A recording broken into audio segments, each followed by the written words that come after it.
All right. Good morning, everybody. Thanks for joining me. We'll go ahead and get started here. If you got your questions, you can post them below the video. If you're on a small screen like a phone, if you're on a larger screen like a computer, should be to the right of the video where you can post your questions. I think we already got some questions in here. So we'll go ahead and start here with Jim S. Says, Hi Q, chipping and pitching off hard pan, tight surfaces feels impossible. Perfect strike is thin. If it's not perfect, then the club bounces into the ground and skulls it. What if I'm not?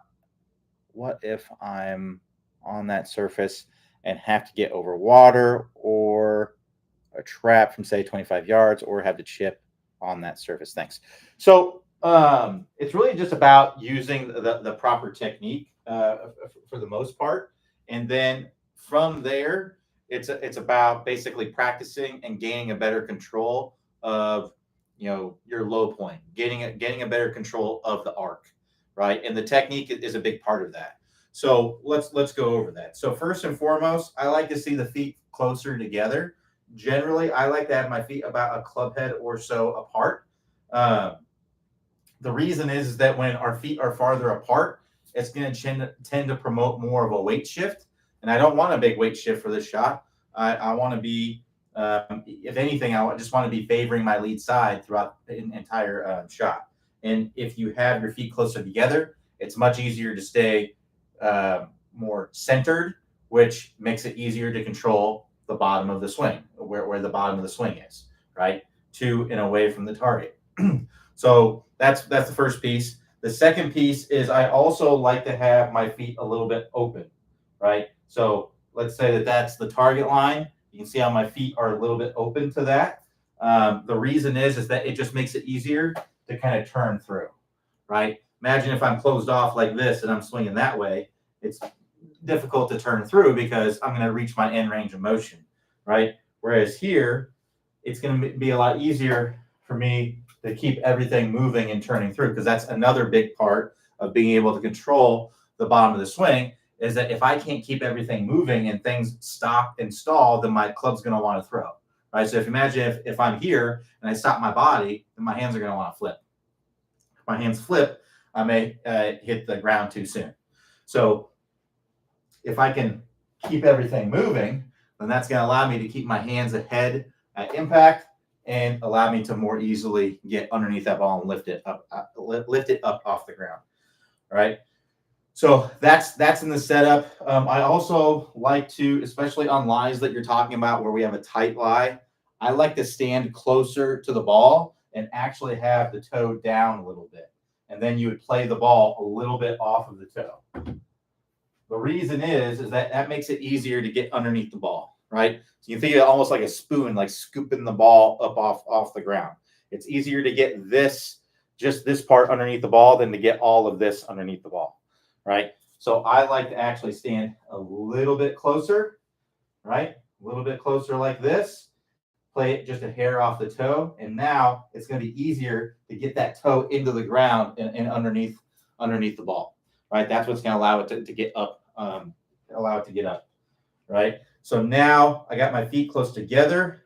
I've got my feet a little bit open. I'm standing a little bit closer to it. Ball placement. A lot of this depends on the shot that you're trying to hit, and also it can depend on the lie, right?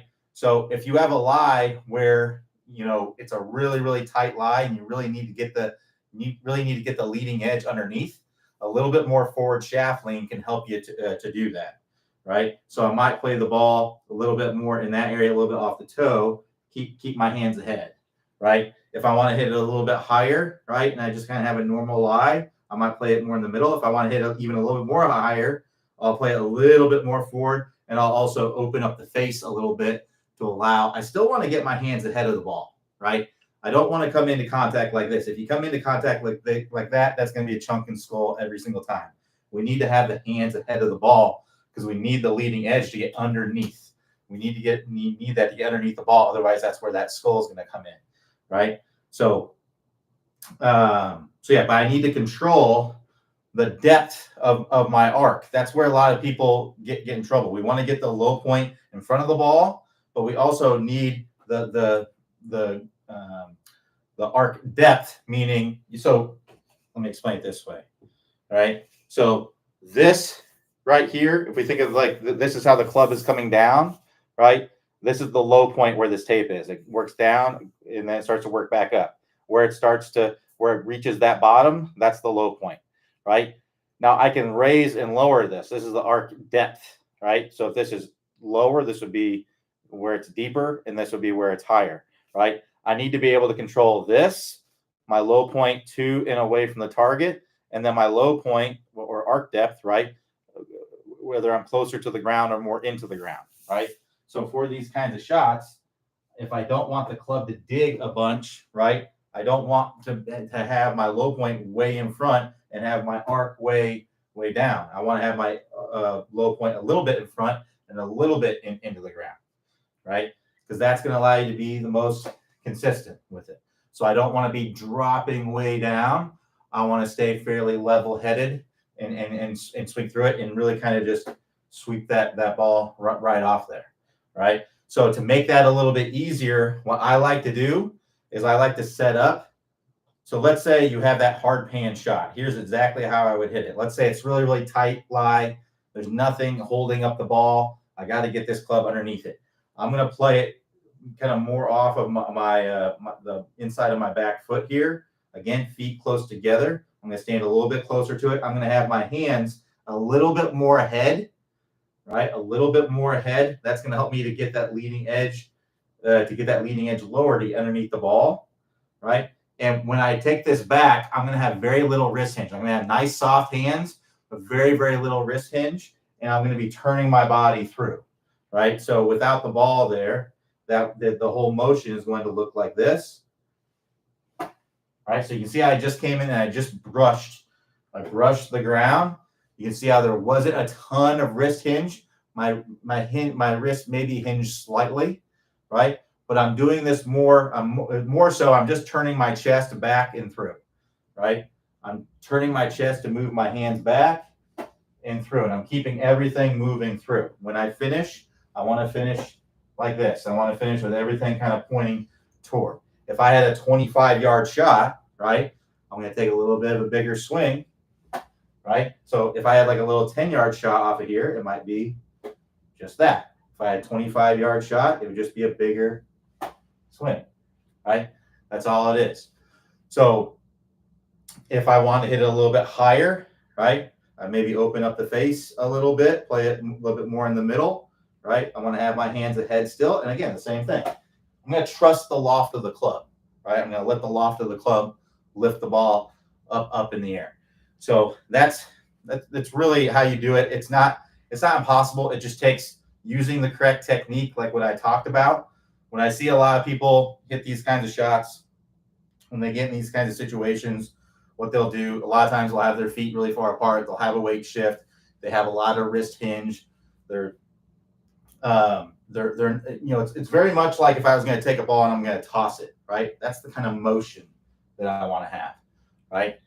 So, and if you play it off, if you go toe down and you play it off the toe just a little bit, it makes it a little bit easier as well to get that club underneath there.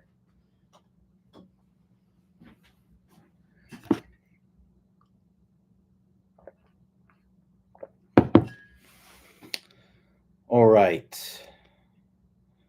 So Rich B cannot get to my lead side enough to complete a powerful swing strike with driver. Advice, please. The step drill would be my best advice to use. The step drill is the best drill to help you to get a good weight shift. So here's the protocol or the progression that I'd work through. So first I would do the step drill to help you get the sense of how to shift your weight and things like that, because it helps you to kind of force you to do it. So the way you would do it is you would start with your feet close together, have the club in front. And what we want to understand is that in order for the club to change direction, we have to have pressure in front of it, right?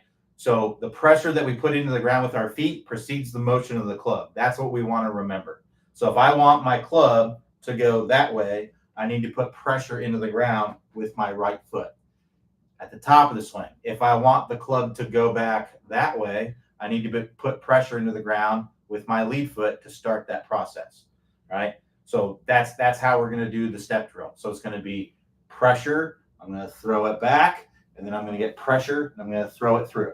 All right. So here's the sequence that we'll do it. We'll have the club in front. We're going to apply pressure in the trail foot. We're going to throw it back. As we're throwing it back, we're going to start stepping forward. That step should start around when my hands clear my hips here, right? When they're on the other side of my hips. This will be in front of my hips. This will be on the other side of my hips. If it's somewhere in this area when you're starting the step, you're good to go. All right. So I'm going to be here. I'm going to pressure into the ground. I'm going to throw the club back. As I get into this area here, I'm going to start stepping forward. I'm going to get my momentum moving forward. I'm going to land. I'm going to get pressure into the ground. I'm going to push into the ground and come all the way around into a full finish. And if you really struggle with getting that weight to the lead side, I actually want you to hold your finish. I want you to get here, hold the finish. I want you to feel like all that weight is on that lead foot. I want you to feel like you can just tap your toe behind you and stay in good balance. Hold that for a few seconds, right?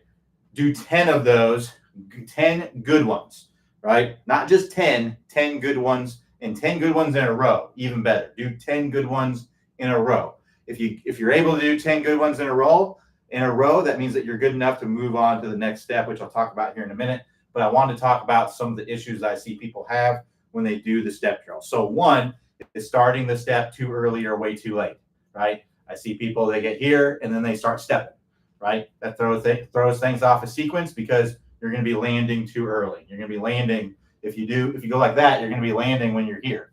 We want to be landing as we're getting up to the top of the swing. So we can start the downswing with pressure in the lead foot. So that timing, it needs to be around in this area when we're starting the step, around in that area. The other thing that I see people do is they do what I call dipping the toes in the water. So that's where they don't really get their momentum going forward. They bring it back. They may start the step at the correct time, but then they do this, right? And then they go like that. Then they shift way late. So what we want to do is we want to get our momentum going forward. So the feeling that you'd want to have if you're doing that is you want to feel like you're keeping your hips centered between your feet, right? So if I do this and I dip my toes in the water, well, look, my hips are definitely not centered between my feet. I need to have the hips kind of moving forward, feeling like they're staying centered between the feet. So those are kind of the two main things that I see people have trouble doing the step drill. So get 10 in a row, good ones. We're not hitting a ball. We're just focused on getting the weight to shift forward and swinging the club through, right? Now what you're going to do is you're going to do 10 swings with a normal stance, right? Normal stance. And we're just going to try to replicate the same pressures in the feet and the same momentum shift. And I want you to hold that finish again. So again, we're not hitting a ball. We're just taking a normal stance swing to get a feel of the right pressure shifts. So I'm going to have the club in front. I'm going to get that pressure going to my trail side. I'm going to throw the club back. As I throw the club back, I want to start shifting my pressure forward. I'm going to get that pressure into the ground. I'm going to come around and I'm going to hold that finish. 3 seconds, hold that finish. All your weight on that lead foot, you can tap that toe. Get 10 in a row, good, 10 in a row, good ones. Not just 10 in a row that are good. If you get 10 in a row that are good, then you're ready for the next step. The next step would be, I want you to put a tee in the ground, right? And I want you to do the exact same thing, but you're going to clip the tee. I want you to try to hit that tee in the middle of the face. Pretend like there's a ball on the tee and try to hit the ball, try to hit the tee, right? So again, 10 in a row good ones where you're clipping the tee. If you don't hit the tee, it's a failure, right? You got to start over.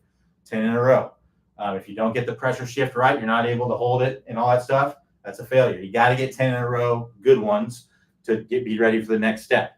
Next step is going to be putting a ball on that tee. Go through the same process. All right. So if you go through that, I'm confident that you'll be able to shift your weight pretty well.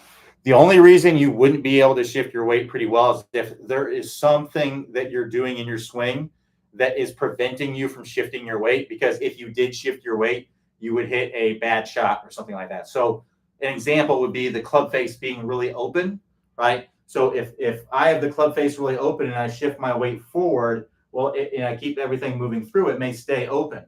So you might be kind of hanging back and maybe coming over the top and to be able to get that club face close. Because If I go like that, it's much easier to get the club face closed. The problem is I'm just not going to have any power or anything like that.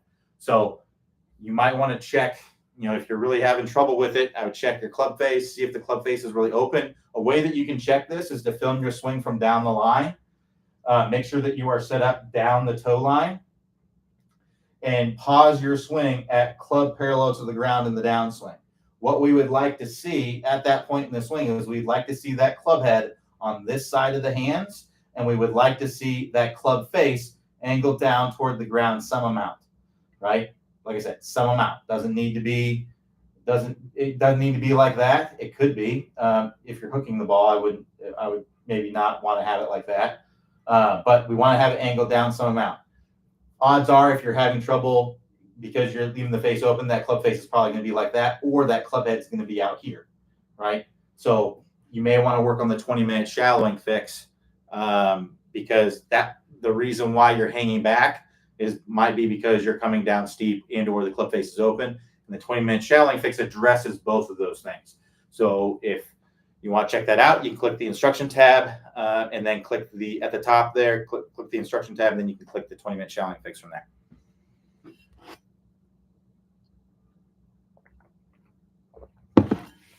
All right, so Hugh said, good morning, Q. I'm having a difficult time with chips around the green and thick, lush grass. Not necessarily long grass, but thick. I don't have that pop out in my swing. Perhaps you can describe how to do that. Yeah, so it's basically the same kind of technique that I talked about earlier. The difference is that I'm going to put it back in my stance, so that way I have access to the ball. Because in thick grass, there's a lot of grass behind the ball. And if you come in very shallow like this, right? I'm trying to not use shallow in that way. What I mean by that is the club is coming in fairly level with the ball, right? Instead of down on the ball. So if you put the ball a little bit more back in the stance, and this would be where I would introduce some wrist hinge to help you to get that angle of attack to be more down, right? Because that's what we need out of like thick grass, whether it's long or whatever, to be able to get that club to kind of dive into the grass behind the ball to pop it out. We need to have the angle of attack, which is the up and down movement of the club into the ball. So this would be, if my fist is the golf ball here, this would be a downward angle of attack. This would be an upward angle attack. This would be like a level angle attack, right? So if I'm coming in really level, like I would tend to want to do off of normal grass, right, or hard pan or whatever, right? If I do that in thick grass, the grass is just going to eat up the club. It's providing a lot of resistance there, right? So what I would want to do is I would want to kind of attack the ball more like this, so that way my club is able to get to the ball more cleanly, right? There's still going to be some grass around it, but at least it's not going to be as much resistance there. So a normal chip shot might look like this, right? I'm coming in nice and level, not a wrist hinge. If I'm in thick rough, I might play the ball more back in my stance. And depending on how thick it is, I've played balls where it's outside of my foot to kind of get a really downward angle attack. So you got to kind of play it by feel. That's something you have to practice to learn to understand. So try to practice, find some thick rough around your practice area there. But just standard, off the back of my foot here. And like I said, I'm going to get my hands forward. I'm going to get my weight forward. Again, that's going to help me to hit more down on it. And then I might have a little bit more wrist hinge, right? So you can see how if I have that wrist hinge, that allows me to hit down on it. If I don't have the wrist hinge, I'm still hitting down on it, but it's just not as much, right? So it would basically, if I move this ball out of the way, the technique would kind of look like this, right? You can see how I would just kind of be popping it up out of there. And the other thing is use a high lofted wedge, so that way you can pop the ball out.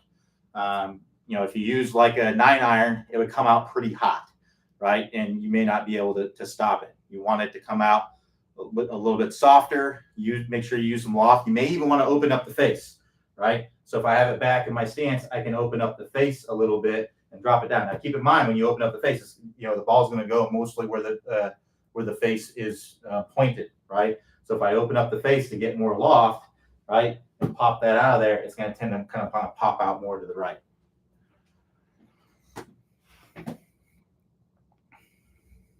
All right. So Rich B says, cue, driver alignment, alignment rods, etc. for some reason are not helpful for me. Alignment advice. Thanks. Well, I mean, I think it's more about having target awareness. So you kind of have to kind of look at, you put an alignment stick down and you aim it at a target, right? You have a target, and then you use whatever alignment helps you to hit the direction of that target, right? It's going to be different for everybody. There's golfers that have open stances. There's golfers that have closed stances. I generally tell people to go more toward a square stance because it helps you. Because here's the thing against like an open stance. If I have an open stance, sure, I can turn through it better, but I'm going to have a hard time turning away from it and creating much power.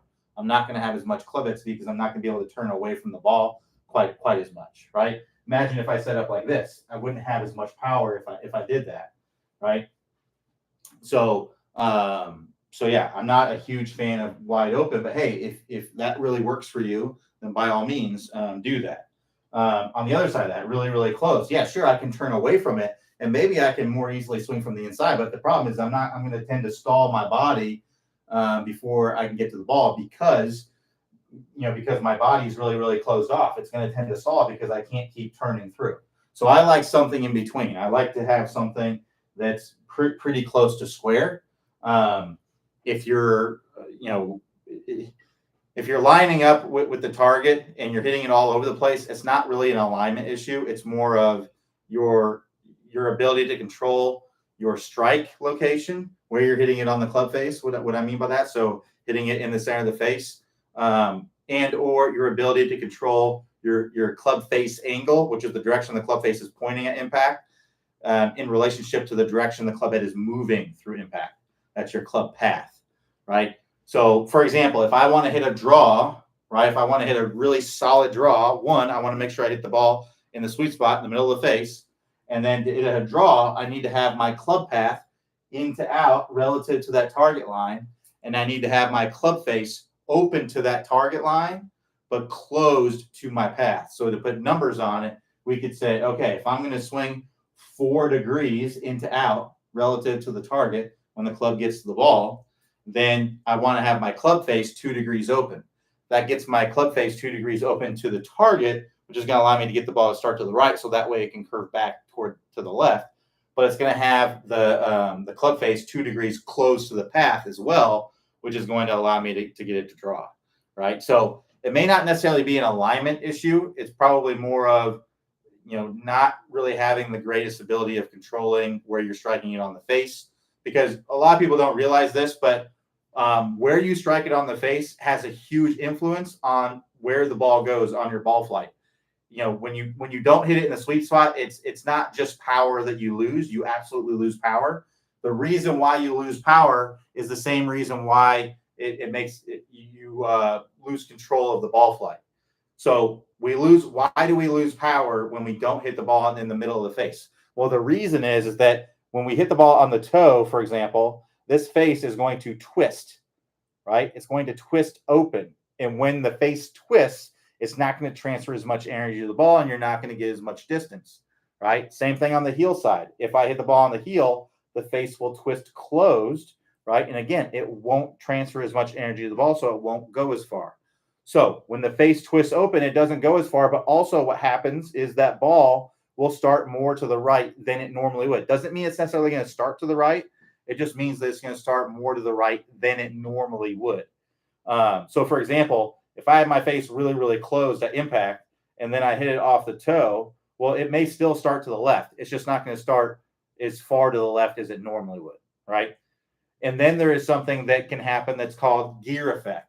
So gear effect, the easiest way to think about it is that when the ball is on the club face, when it's compressed on the club face, I usually have a foam ball in here to more easily, it's back here. All right. So if we're kind of looking at it from, let's say we're looking at kind of like a bird's eye view angle, from the camera here. If my ball hits the toe here and it compresses on the face, it smashes on the face there. What happens for that split second when the face twists open is that ball is going to roll toward the center of the face for that split second that ball's on the club face. And when that happens, that's going to tilt the spin axis, and it's going to make it want to draw more than it normally would or fade less than it normally would. So toe strikes are going to start for a right-handed golfer. They're going to go weaker because you're not transferring as much energy to the ball. They're going to start more to the right than it normally would. It's going to tend to draw more or fade less than it normally would. So what that means is if I hit a ball with a slice swing, it might end up going dead straight. Now, it may not go very far, but it might end up kind of straightening it out. But it may also still slice, right? It just depends on the severity of the slice swing and the severity of the toe strike. So checking where you strike it on the face is a big part of your ball flight. So easiest way to do that with the driver is to use foot powder spray. We recommend the Dr. Scholl's Odor X, blah, blah, blah. Comes in a yellow can. That's what we recommend. There's other ones out there. But you spray it on the club face, you hit the ball, you'll very clearly see where you're striking on the club face. This driver here has foot powder spray sprayed on it. You can see what that looks like. You can see it's caked on there. You can easily see the strike on the face there. So that's what I'd recommend doing. And then if you're hitting the ball in the middle of the face, the good part is that now you can look at your ball flight and you can know exactly what, you won't necessarily know the numbers, but you'll know, okay, if I hit a draw, right, I know that my face was close to my path, right? And I can tell if my club path was in to out or out to in, depending on where the ball's starting and all that stuff. Because that's what it boils down to. When you hit the ball in the center of the face, it really just boils down to face and path. That's what it boils down to. So I would venture to say you probably don't have so much of an alignment issue. It's more that you have an issue with controlling your strike and your face and path relationship. So I would be working on those. How can you work on those? Well, one, you got to identify the problem, right? So use foot powder spray it on the club face, see where you're striking on the face. If you are usually what happens when you do that is you'll see that you'll have a tendency, meaning your strike patterns will be kind of in one part of the face, meaning you'll have them on the heel or on the toe or whatever. They'll tend to be on one side. So then what I would do is I would try to get the strike to be more in the center of the face. So let's say you go out there, you do the foot powder thing, you hit 10 shots, and pretty much all the shots are kind of out here, center to toe area, right? Well, when that happens, the face is going to twist open. You're going to transfer such energy to the ball and all that good stuff that we just talked about. So what I would do is after that, I would try to change your intent to a heel strike. Change your intent to hitting the ball off the heel. And what will likely happen is you'll likely hit the ball more in the center of the face. Now, if you start hitting the ball on the heel more consistently, then you can tone down on that feeling. But I would actually try to see if you can get a few in a row that are actually off the heel, and then you can just tone it down and get it more in the middle of the face. And then you can do some strike training by hitting balls off at different parts of the face, so alternating between hitting the ball off of the heel, off the toe, then off the center, and using a win, pass, lose, stay, kind of program. So what that means is that if I'm successful, I win, then I pass, and I'm going to move on to the next task. If I'm unsuccessful, I lose, I fail, right? Then I'm going to stay on the task. So win, you pass, you lose, you stay. And when you lose, right, you have to make an adjustment to try to be able to win on the next one, right? Because you don't unless you just feel like, oh, it's a bad swing or whatever, I'm going to get it on this one. You got to make some sort of adjustment. You can't just try again with no sort of thought process, because that's like what the definition of insanity is, right? Is doing the same thing over and over again and expecting a different result. You have to change. You have to make some sort of an adjustment. All right. So then what I would do for those three tasks is I would count how many total reps that it takes you to get that. And when you do this, make sure that you're lining it up in the center of the face every time. So I'm lining it up in the center of the face, and I'm going to try to hit it off the toe. Now, keep in mind, when you hit the ball off the toe and off the heel, those are not going to likely be good shots. They're not going to go as far as a well-struck shot, and they're likely going to be poor ball flight as well.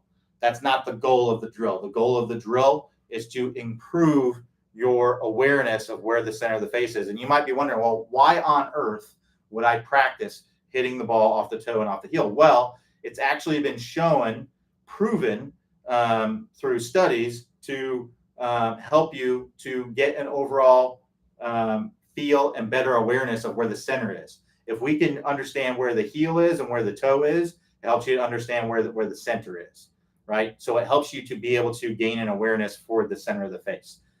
If you're not familiar with this course that we have a course that's called the Ball Striking Masterclass. This is a course that we offer every month or two, and these are the kinds of drills that we do in there, right? They're awareness drills. Basically, the Ball Striking Masterclass is a course that helps you basically take the swing that you have and helps you to improve your coordination, your athleticism, your awareness of the things that matter at contact. It's what Clay talks about in there is the big four. A lot of people don't realize this, but it really just takes four things to hit a good golf shot. It takes good ground contact, so basically making ball first contact,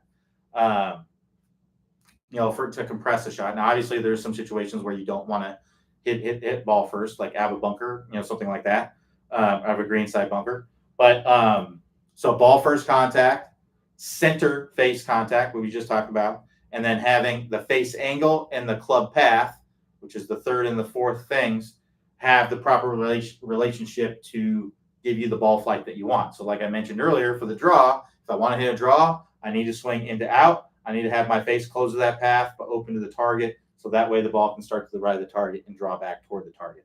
So this whole course is all about helping you gain a better awareness for those things. And, we do drills like hitting draws and fades, hitting different divots. If you don't take divots in general, I think this is a good course for you as well, because it helps you to kind of get a better feel for the ground and where to hit it and things like that. So these are all things that I would recommend doing for every golfer. This is really the Ball Striking Masterclass is how the best players in the world practice. Most of the best players in the world are not working on huge swing changes, right? But yet most recreational golfers, they really want to change their swing. But a lot of recreational golfers have functional golf swings. And if you have a functional golf swing, you don't really need to make a big change, right? There are things that you can do to your swing to make it more efficient. So, for example, let's say that you are a golfer that, and let's define what I would say is a functional golf swing first. So a functional golf swing would be a golf swing where you are capable, right, where it's possible, at least a semi-frequent basis, to be able to make ball first contact, center face contact, and then have your face and path relationship. You're able to hit a solid shot in the direction that you want it to go, right?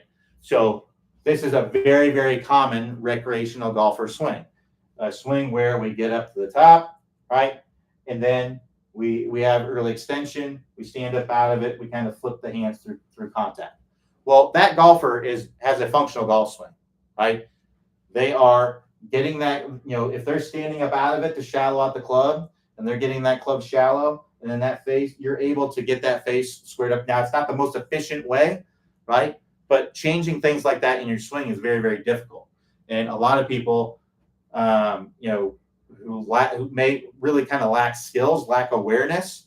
And, well, you're still going to lack skills and awareness if you fix that, right? It's going to make it easier to develop skills and awareness, but it doesn't mean that you're just going to start striping it like Scotty Scheffler. It doesn't work that way, right?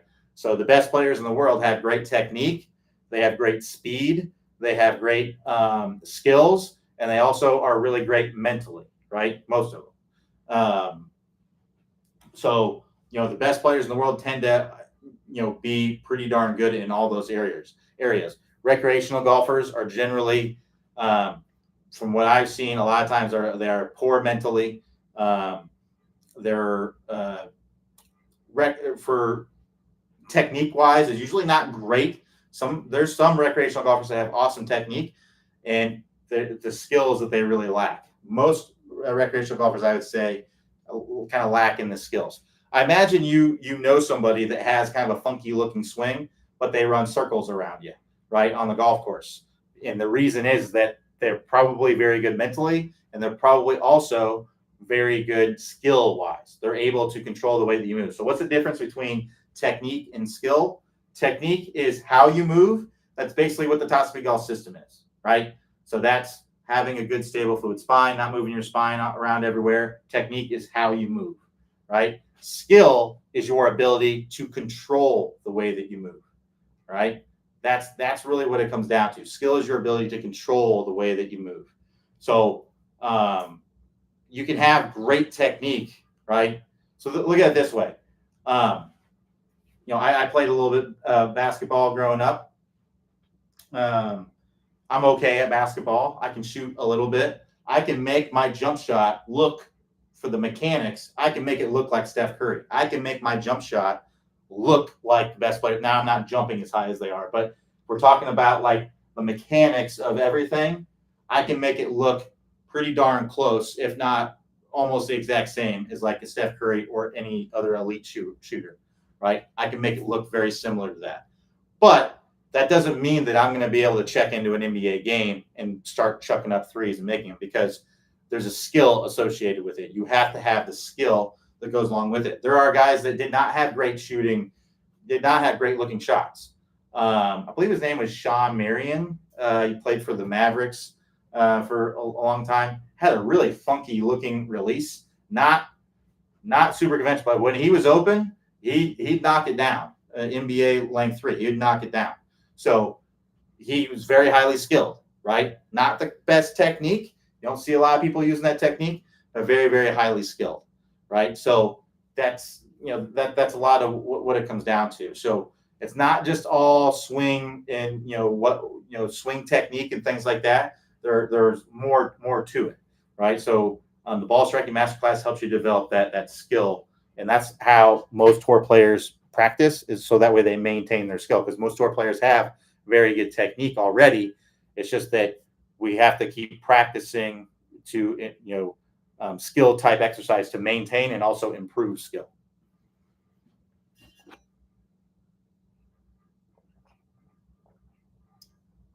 All right, let's keep going here.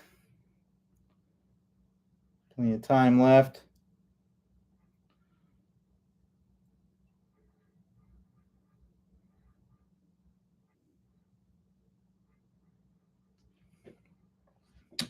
No problem, guys. Glad to help.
All right, if you're just jumping on here, we got about 18 minutes or so left. So if you got more questions, feel free to ask. If not, no worries. I'm just answering emails and stuff.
So he says, I like my drive shaft combination and get decent distance and control out of them. The head is getting a little worn. Do you believe in once a player finds a combination they like, they replace components using the same brands? Well, I mean, I would just stick with your driver unless you feel like it's actually, you know, diminishing things in any way. You don't necessarily need to stick with the same brands or anything like that because, you know, the clubs that they come out with are going to be different than the older clubs. So, um, I mean, if you have a brand that you like, and they're gonna. I mean, some brands are gonna typically carry like a lot of the same characteristics, going forward. Um, but some of the things are going to change. Typically, they kind of try to improve things. So if you like the way a driver looks, the way it sits, or things like that, you can certainly stick with it. It's possible you could find a used one that might be in a little bit better shape than the one that you have now that has similar specs. Things like that. But yeah, I mean, I've never been like someone where I have to play the brands. I have most of my clubs are ping, and I love ping clubs. Um, there's some clubs that I like a little bit more. So, for example, I think ping makes great wedges. The wedges that I have from them are great. Um, but if I were to, if I could pick any, wedge brand in the world, it'd be Vokey. I just always liked Vokey. I played Vokeys. The only reason why I have ping wedges is because I get a pretty deep discount on them because Clay is an ambassador. So it kind of helps to know somebody.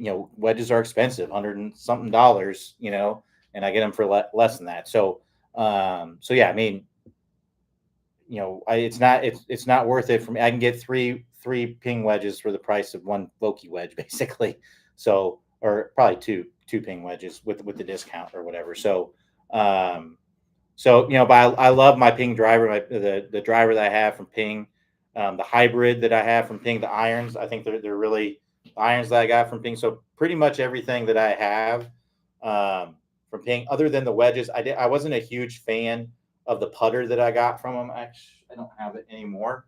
Um, but I wasn't a huge fan of it. But they actually have my favorite putter now. The PLD putters are amazing. If you haven't had a chance, it's the best feeling putter. Every time I go to the PGA Superstore, um, uh, I almost get one because they're just they just feel so good to me. They're so pleasing to the eye. That Ping answered to all black Ping PLD putter, 34-inch. That's like my dream putter. I'm on the fence about getting it. Even with the it's expensive. I mean, they're same. It's like the same pricing as like the Vokey, but it's milled, completely, and it's whatever metal. I don't know what metal they're using, but it's the best feeling putter. I just have the best feel with it. When I go and I putt at the PGA Superstore with that putter, it's um, the distance control. I mean, it's like perfect for me every single time. So maybe I'll play that one day. But right now, I play the Spider TaylorMade Spider putter, kind of one of the older ones, not the newer ones that are out now. But I really like it. It's a good feeling putter.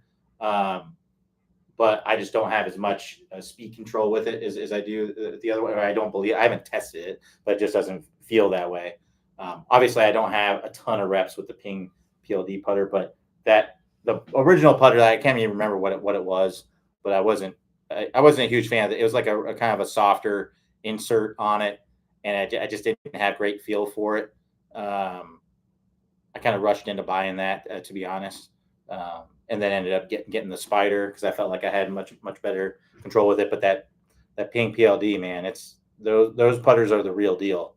I put them up against any Scotty Cameron. I used to play a Scotty Cameron putter. I loved it as well. I think Scotty Cameron makes awesome putters, really great putters. But yeah, I mean, it's not. I've had Titleist clubs. I've had a lot of different brands of clubs. I've had Callaway clubs. I've had TaylorMade clubs. I think if you're getting something from the big brands, it's all going to be really great quality. So big brands are going to be like your Ping, your Titleist, your TaylorMade, Callaway. I'm probably missing some Cobra, which is basically Titleist brand. Again, I'm probably Strixon makes great clubs. Cleveland makes great clubs. There's a lot of great club manufacturers. There's even kind of the smaller brands that make great clubs. There's lots of great ones out there. So you just play what you feel like works best for you. If you find something that works, stick with it. I know Clay played that Ping like i8 driver for as long as he could. He cracked several of them and kept trying to buy it, and now it's just too old of a driver to really be able to find it anymore. But I mean, he's got the Ping 430 now and hits it great. But I know he likes that old. I think it was a Ping i8. I think it was called. But yeah, I mean, you can stick with it. If you find something that works, no reason to. If it ain't broke, don't fix it, right? So Cal Bear says, you have talked about Bryson's tip on shouting the club. Can you demonstrate it? Yep. So basically what I was talking about, this is kind of this tip has been manufactured several times. Bryson didn't come up with it. I like the way that you described it, but basically it's just lowering the arms. That is a way to shallow out the club. So basically we get up to the top here. We don't want to leave our arms up and start turning, right? Because if I do that, I'm going to come over the top, right? So if I'm here, I leave my arms above, because when you go up to the top of the swing, your lead arm is going to get above your pec, right? If you leave it above your pec and you just rotate, well, everything's just going to come over the top. So what we want to do is we want to get up to the top and we want to start rotating, but we want to lower the arms. So what Bryson was talking about is the hands to the pocket, right? So here's my pocket, hands to my pocket. So what I want to feel like is that my lead arm is kind of going down my chest. I don't want my lead arm to go off of my chest, right? Because this will make you come over the top if you go like that, right? I want my arm to go down my chest as I open up. That's going to allow me to be able to shallow it much more easily. We need the arms to go down as we're rotating.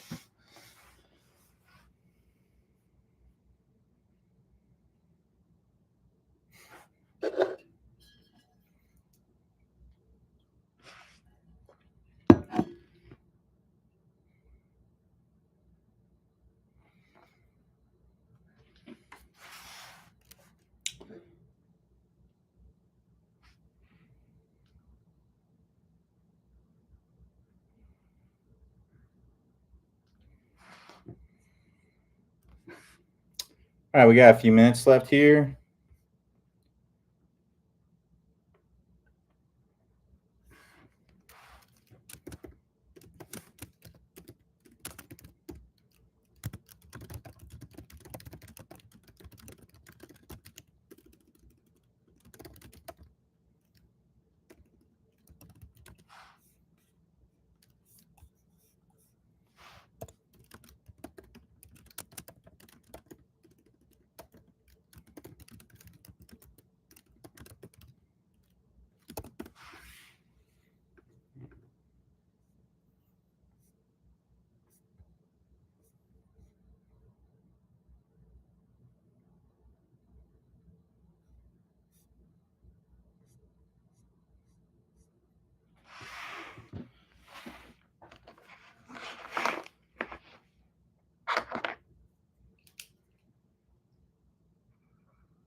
No problem, Hugh. Have a good day.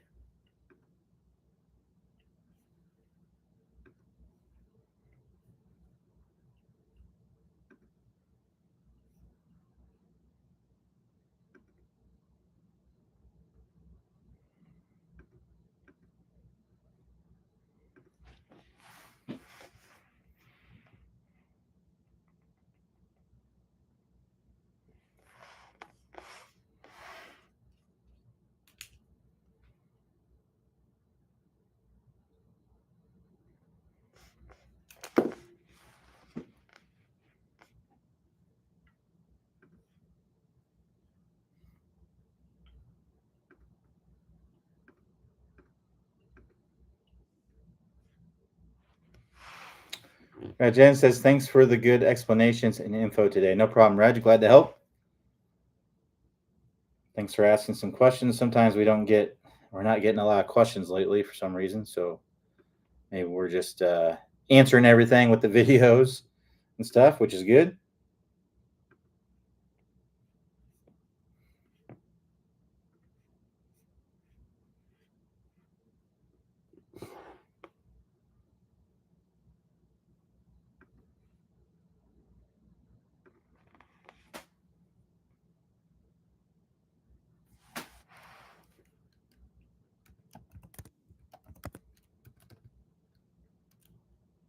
Alberto says, thanks. That was very helpful. No problem.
So Will says, can the club lag a little behind the body on a full swing, or should it always be in front of you? Well, I mean, the club is going. We want to lag the club, right, for maximum speed, right? So we want to have that club kind of lagging as we're coming down. That's going to allow you to create more speed as you're coming down. So yeah, we want to have lag. That's talked about in the top speed lag course. So if you want to check that out, you click the instruction tab. Then top speed golf system, and go to the top speed lag course. But yeah, we want to lag the club. There's instances where we don't necessarily want to have a lot of lag. So like I was talking about chipping earlier. I personally, and this is personal preference.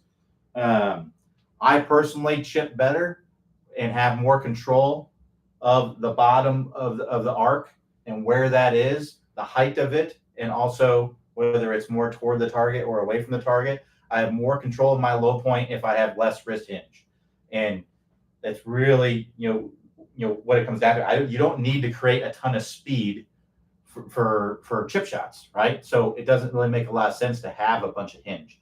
The only time I would have a lot of hinge on a chip shot would be if I'm trying to have a more downward angle of attack on the ball. And the only reason I would want to have that is if I'm in some like rough, some deep rough or something like that, where I don't really have access to the back of the ball very well. So if I were to come in because if you have less wrist hinge, you're going to come in more level with the ball. You're still going to be hitting down on it, right? Unless you're just hanging back and hitting up on it, but you're going to be either scolding or chunking it if you do that anyway, or topping it. So weight forward, not a lot of wrist hinge, not a lot of lag there, and I'm just turning through, right? And I just have a little bit of soft hand, so the club might hinge and lag a little bit, but it's not very much. But if I'm trying to create as much speed as possible, right, I may get some lag so I can release that lag and be able to get a little bit more speed. That's really where that comes down to. If I were to try to hit a driver with basically no wrist hinge, right? Think about that. No wrist hinge with the driver. It's just not going to be very as powerful, right? All right, we'll go ahead and wrap it up right there. Thanks, everybody, for joining me. We'll be back here tomorrow, Thursday, 3 p.m. Eastern Time. Everybody have a great rest of your day, and I will talk to you next time.